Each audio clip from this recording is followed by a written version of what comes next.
John Lowe's here of Lowe's Archery Adventures. Series testing, successful hunting. Today I'm testing another head by GrizzTrick, and this is the GrizzTrick 2. I tested it in the way past, and I'm really glad to test it again with my newer process. And I'm going to be using the 2024 regimen for this test. And for a detailed description of that, please check out the video I posted earlier this year called 2024 Broadhead Test Process, and it'll really catch you up to speed on all the tests I do, why I do them, how I do them, and how I calculate the scoring and so forth.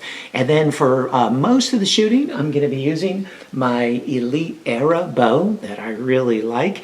And then for the flight testing, I'm using my Killer Instinct SWAT X1 crossbow. I'm using Bishop FOC King arrows for most of the shooting. They're FAD eliminators for the really hard impact stuff. And then they're GOAT crossbow bolt. All right, let's zoom on in here and check out this GrizzTrick 2 and then put it to the test. Here's a good look at the GrizzTrick 2. Okay, this is a nice looking broadhead here. So you've got this super steel ferrule that GrizzTrick has become known for. You got the Alcatraz blade locking system to hold the blades really securely in place. Then you got these stainless steel blades that are 0.035 inches thick. And the cutting diameter on this is a whopping 1¼ inches both ways. So the total cut, 2½ inches of cut. Now, I like that it's got a little bit longer ferrule. That's just going to help prevent any kind of cartwheeling or kick out on an angled shot, because the broadhead's going to penetrate a bit before you get to this wide flared cut. And you can see the overall length is pretty short for such a wide cut like that, but it's a little longer than the normal GrizzTrick. It's 1.2 inches from the end of the arrow to the tip of the ferrule right there, 1.2 inches as opposed to like 1.1 inch. But really nice looking broadhead. Oh, and for resharpening, I'd use like any of the replaceable blade GrizzTrick models. I'd use the Stay Sharp Guide replaceable blade sharpener. It would work really well with these. But super eager to put these heads to the test and see how they perform.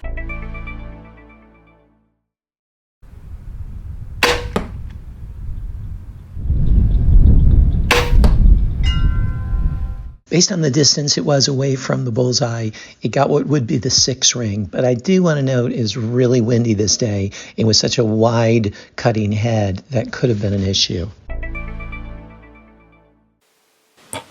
It only took 159 grams of force to cut through the wire, which is a 10 on a 10-point scale, and it'll also get a bonus for being below the baseline of 200.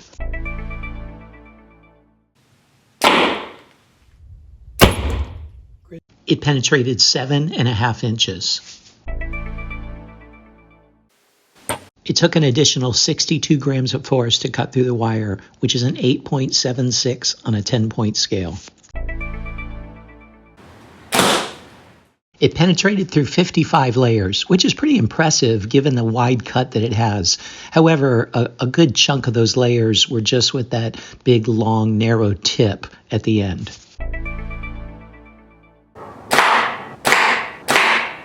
It's in perfect condition after the 3 shots through the MDF. And here it is after the 2 shots through the steel plate. And man, it did incredibly well. Really, it's almost perfect. There's just a tiny bit of edge shatter on one of the blades right near the ferrule. You can see that. And then the holes are just impressive. Now, they're like a round hole with 4 slits coming off of it, as opposed to like a square chunk of a hole. However, that's a nice, healthy cutting diameter.